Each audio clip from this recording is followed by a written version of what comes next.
बिस्मिल्लाहिर्रहमानिर्रहीम अस्सलाम वालेकुम। की हाल मेरे सब प्यारे दोस्तों का, उम्मीद करना सारे बिल्कुल ठीक होवणगे। आज साढ़े दोस्तों बारिश लगी है और तुहानू विखाने वेख बहुत ही ज़बरदस्त मौसम है। हर मौसम तो इतने ठंड ही होंगी ज़्यादा।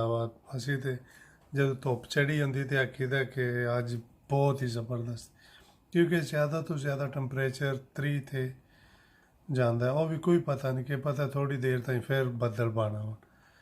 और अज भी दिन सारा दिन बारिश ही हो रही सी। वेख रहे हो बाहर ये भी कनियां माड़ियां माड़ियां लगी हैं।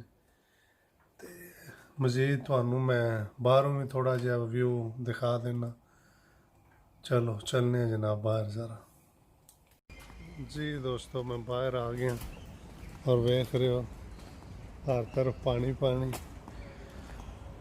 और मौसम थानू अगे दस्या इत्थे दा कोई पता नहीं होंदा। घंटे दे अंदर के पता है बारिश, घंटे बाद फिर धुप चढ़ जे।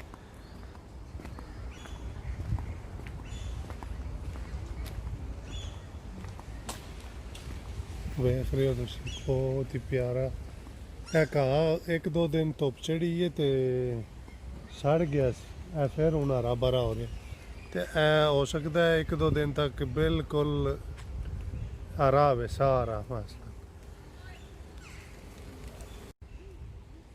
और इन्होंने पानी का इतने इस तरह का निज़ाम बनाया स्वीडन ने, यकीन करो बारिश होंगी है बरल पता ही नहीं लगता पानी किधर जाता है। कि पता 2 दिन बारिश लगी, सानू यही नहीं पता कि कितनी हुई है बारिश। हाँ, अगर तुसी रात को सुते हो तो नहीं पता लगेगा, सुबह उठोगे तो बारिश। बहरहाल पाकिस्तान तो पता जो और हिसाब है ना, अपने चिकड़ शिकड़ अपने पिंडा जगह तो पता लग जाता ना कितनी बारिश हुई है। बहरहाल इतने की जमीन ज़्यादातर पथरीली है तो पता नहीं लगता है कितनी। हूँ यकीन करो हालांकि कल की बारिश कल भी लगी, अज भी तो कोई जनाब नहीं बिल्कुल पता लग रहा इंजे है। हूँ भी कड़ियाँ माड़ियाँ माड़ियाँ लगी हैं। वो सामने मेरे जनाब वेख रहे छोटे छोटे बच्चे, मैं थानू बैक कैमरे तो दिखाना।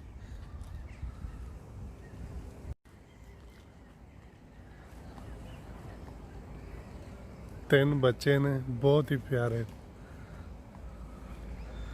और बारिश नहाते ने।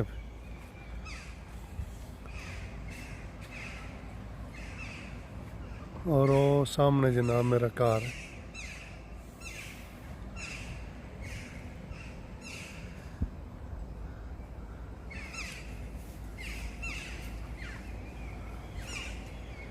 इतों है साढ़े बिल्कुल नज़दीक, नाल ही ट्रेन भी गुजरती। हुण ओ साइड तो वो गुजर रही है, गुजर गई। अक्सर तो मैं अगे वीडियो च दिखाई होनी। और बारिश की स्पीड तेज़ हो गई।